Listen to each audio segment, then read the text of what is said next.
Hello everyone. Today's topic is geometrical isomerism. आज हम geometrical isomerism के बारे में पढ़ेंगे कि geometrical isomers क्या होते हैं। यहाँ पे मैंने दो एग्जांपल्स दिखा रखे हैं आपको। आप देख सकते हैं कि यहाँ पे A और B जो है वो डबल बॉन्ड के ऊपर सब्स्टिट्यूशन है। यदि A और B दोनों ग्रुप्स जो हैं ऑपोजिटली लगे हुए हैं, जैसे कि आप देख रहे हैं यहाँ पे A और A ऑपोजिटली लगे हुए हैं दोनों कार्बन्स पे, तो इनको हम ट्रांस कहते हैं। और यदि वो सेम साइड पे लगे हुए हैं तो उनको हम सिस कहते हैं। But for the geometrical isomerism दो कंडीशंस बहुत ज़रूरी हैं। फर्स्ट कंडीशन है कि the presence of double bond, और दूसरी कंडीशन है कि this groups A should not be equal to B and C should not be equal to D. These two compulsory conditions are necessary for geometrical isomerism. Presence of double bond and the groups attached to one carbon should not be similar. ABCD में A और C same हो सकते हैं, B और D same हो सकते हैं, but AB कभी भी सेम नहीं होंगे और CD कभी भी सेम नहीं होंगे। यदि ये सेम होते हैं then there will be no geometrical isomers. दूसरी बात कि यदि ABCD चारों ग्रुप्स अलग अलग हैं तो उस केस में आपको CIP रूल्स के अकॉर्डिंग, काहन इनगोल्ड प्रीलॉग रूल के अकॉर्डिंग A और B में प्रायोरिटी देनी पड़ेगी। यदि A का एटॉमिक नंबर ज़्यादा है तो A को प्रायोरिटी मिलेगी, और C और D में यदि C का एटॉमिक नंबर ज़्यादा है तो C को प्रायोरिटी मिलेगी। मीन्स A और C को प्रायोरिटी मिल रही है, इसका मतलब ये सिस हो गया। और यदि D को प्रायोरिटी मिलती है और इधर A को प्रायोरिटी मिलती है एज पर CIP रूल्स, तो फिर हमारा ये ट्रांस हो जाएगा। सो ट्रांस आइसोमर को कहा जाता है E आइसोमर और सिस आइसोमर को कहा जाता है Z आइसोमर, इन केस की चारों सब्स्टिट्यूएंट्स जो हैं वो आपके अलग अलग हैं। सो फाइनली हम ये कह सकते हैं कि ज्योमेट्रिकल आइसोमेरिज्म क्या है? The diastereomers that have their existence due to hindered rotation about the double bond. What are geometrical isomers? कि वो डाइस्टीरियोमर्स जिनका एग्जिस्टेंस क्यों है? Because of the hindered rotation about the double bond. Stereo isomers जो mirror images नहीं होते हैं एक दूसरे के, वो कहलाते हैं डाइस्टीरियोमर्स। और ये ज्योमेट्रिकल आइसोमर्स जो हैं ये किसी की मिरर इमेजेस नहीं हैं, इसलिए ये इनको हम ये कह रहे हैं डाइस्टीरियोमर्स। सो मोस्ट इंपॉर्टेंट जो मैं आपको बता चुकी हूँ कि एसेंशियल कंडीशंस क्या है ज्योमेट्रिकल आइसोमर्स के लिए, कि एक तो डबल बॉन्ड होना चाहिए और एक सब्स्टिट्यूएंट जो अटैच्ड है कार्बन के ऊपर वो डिफरेंट होने चाहिए। Means A should not be equal to B and C should not be equal to D।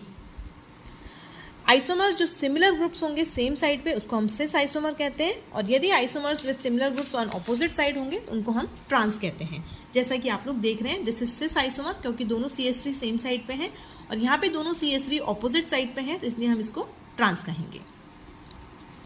Now अब हम बात कर रहे हैं EZ नॉमेनक्लेचर की। EZ नॉमेनक्लेचर की बात करें तो EZ नॉमेनक्लेचर जो है वो CIP रूल्स के बेसिस पे दिया जाता है। E का मतलब होता है ऑपोजिट, जो जर्मन वर्ड से बना है एंटगीगन, और Z जो है उसका मतलब है टुगेदर, जो बना हुआ है जर्मन वर्ड जुस्समेन से। यानी हायर प्रायोरिटी ग्रुप जो है एज पर CIP रूल्स हम नंबरिंग करेंगे। यदि वो सेम साइड होते हैं तो उसको हम Z कहेंगे, और यदि वो अपोजिट साइड होते हैं तो उसको हम E कहेंगे। जैसा कि मेरे पास ये एग्जांपल है, आप देख सकते हैं इस कार्बन पे H और CH3 है। आपको मालूम है H का एटॉमिक नंबर 1 होता है और कार्बन का 6 होता है, तो यहाँ पे प्रायोरिटी CH3 को मिलेगी। और यहाँ पे Cl और Br है तो Br को प्रायोरिटी मिलेगी, तो दोनों एक साइड पे हो गए, that's why this is Z isomer.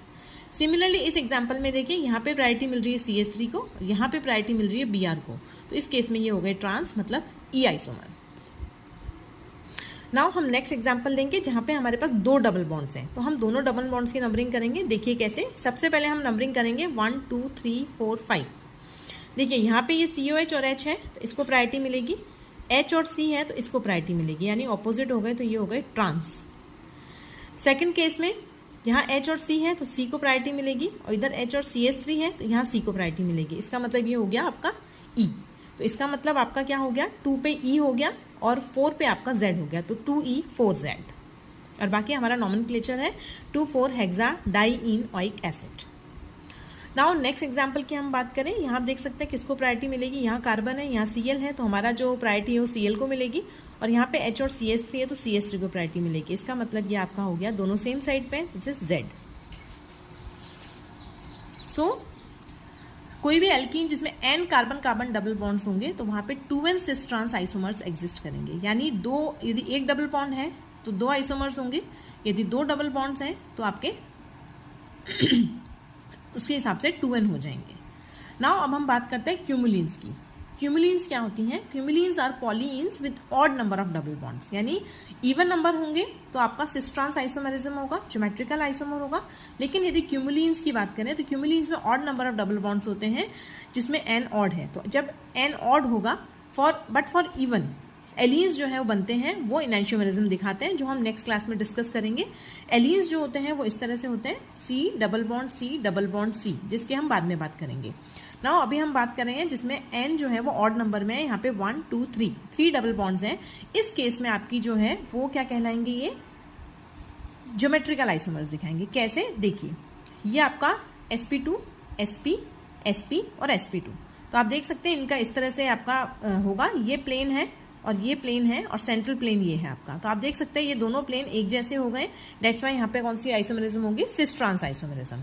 तो जो सक्सेसिव प्लेन्स है पाई बॉन्ड्स के वो ऑर्थोगोनल होते हैं एक दूसरे के, इसलिए यहाँ पे जो क्यूमुलिन्स हैं वो आपके कौन सी आइसोमेरिज्म दिखाएंगे? Cis trans. और एलिन्स की हम बाद में बात करेंगे जो कि इनैंशियोमेरिज्म दिखाते हैं।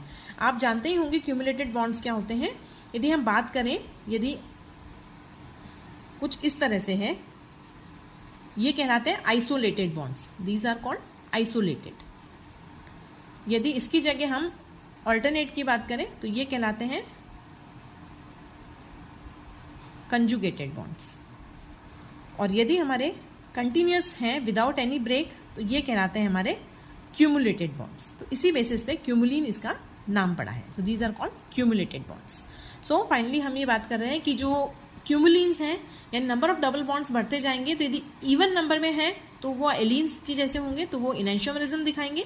और जहाँ पे odd number of double bond होगा वो क्यूमुलिन्स टाइप होंगे या एल्कीन्स टाइप होंगे, जो कि आपका ज्योमेट्रिकल आइसोमेरिज्म दिखाएगा। नाउ हम बात करें सक्सेसिव प्लेन्स की, तो ये ऑर्थोगोनल होते हैं, मैंने आपको बताया। नाउ सिस ट्रांस आइसोमर्स जो है ब्यूटाट्राइन में सबसे पहले कूहन एंड ब्लम ने बताया था 1959 में। ये आप दोनों एग्जांपल देख सकते हैं। ये ब्यूटाट्राइन है, 1 2 3 3 डबल बॉन्ड्स हैं और ब्यूटाट्राइन है 1 2 3 4 और बाकी सब्स्टिट्यूएंट्स हैं। तो कूहन एंड ब्लम ने सबसे पहले 1959 में इसको बताया था। अब नेक्स्ट लेक्चर में हम इसके जो कॉन्फ़िगरेशन को कैसे डिटरमाइन करते हैं उनके बारे में बात करेंगे। Thank you.